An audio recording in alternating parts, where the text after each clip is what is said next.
Hey everybody, Snake Doc here. I'm just going to attempt to make a video here that talks about bore axis and kind of show some differences in what we have here in a hammer fired gun versus striker fired gun. And there is differences, but I think a lot of times it gets overblown because I think one of the hot terms that everybody wanted to dwell on was bore axis. And probably one of the worst bore axis pistols out there is the P320. The 320 was built off of the P250, which is a hammer fired gun, and SIG was just too lazy to change the grip module and alter the chassis enough so that they could rise that tang on the back of the plastic frame so that you could get your grip hand higher to the slide. And when they say bore axis, let's see if this fits down that barrel. So this line, if you do that straight, that's the equivalent to your bore. So the higher that you can get here, the lower the bore axis sits to the top of your hand for your grip.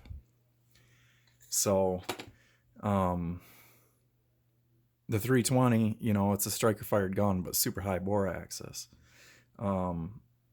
This is a striker fired pistol. This is the M&P 2.0. This is a compact version, 4-inch.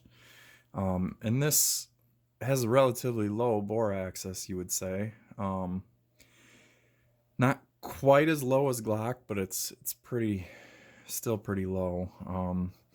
The 1.0 had the extended beaver tail right here, and I don't know if there was any difference in this actual height from the 1.0 to the 2.0. I can't imagine it's much, if changed at all. And then on mine here, I have the medium large back strap installed, so I'm actually increasing this radius a little bit, but you can still get up nice and high on this one. But what I wanted to show was on the Creed, everybody says, oh my god, that looks like a high point.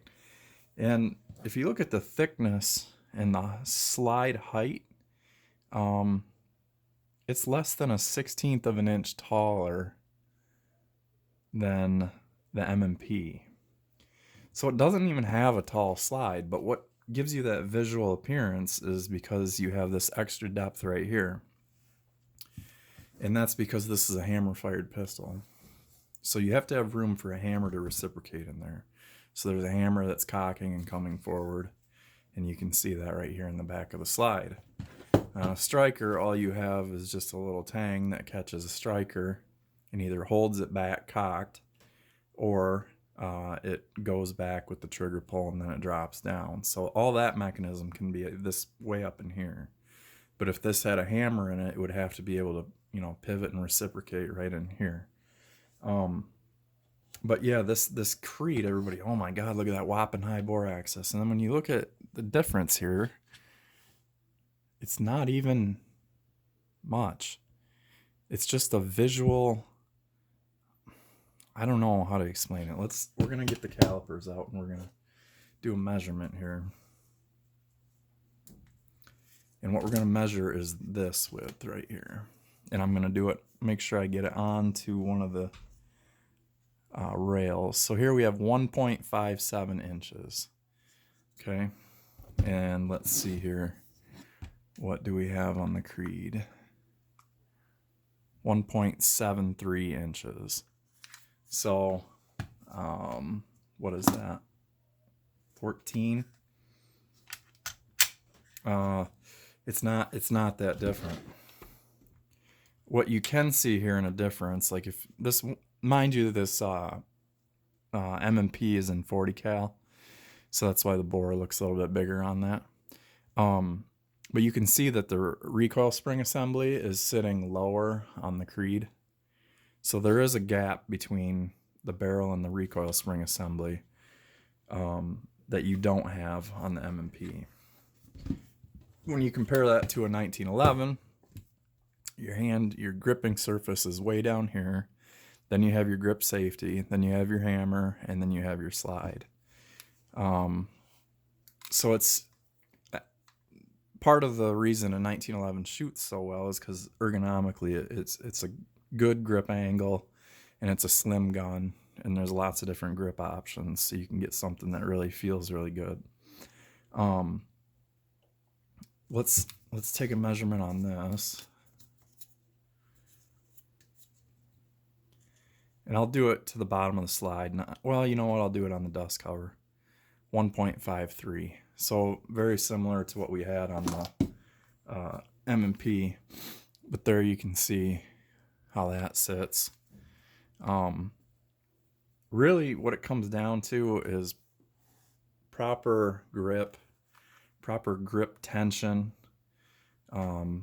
proper trigger control mechanics, and then the condition of the gun, and the, you know, if it doesn't have a crappy trigger on it like a Sky or a Kel-Tec.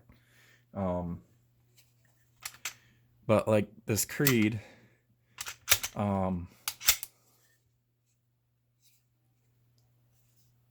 you shoot this, it doesn't shoot like a really high or flip, like it doesn't bounce a lot. It really shoots and handles really well. I think that's because it's balanced extremely well. Like it's not front heavy, it's not rear heavy, and everything about it just feels really good. So don't let people rag on things for bore axis, because a lot of times that they don't even understand it. It's just a hot topic, or, you know, a hot take, as they call it in radio. But like I said, after maybe I didn't say it, might have said it on a forum, but I went and shot this last Saturday, and I shot 64 rounds through it, four mags. These are 16-round mags. I had one malfunction. I had a failure to feed that went straight up, straight vertical instead of going up the feed ramp.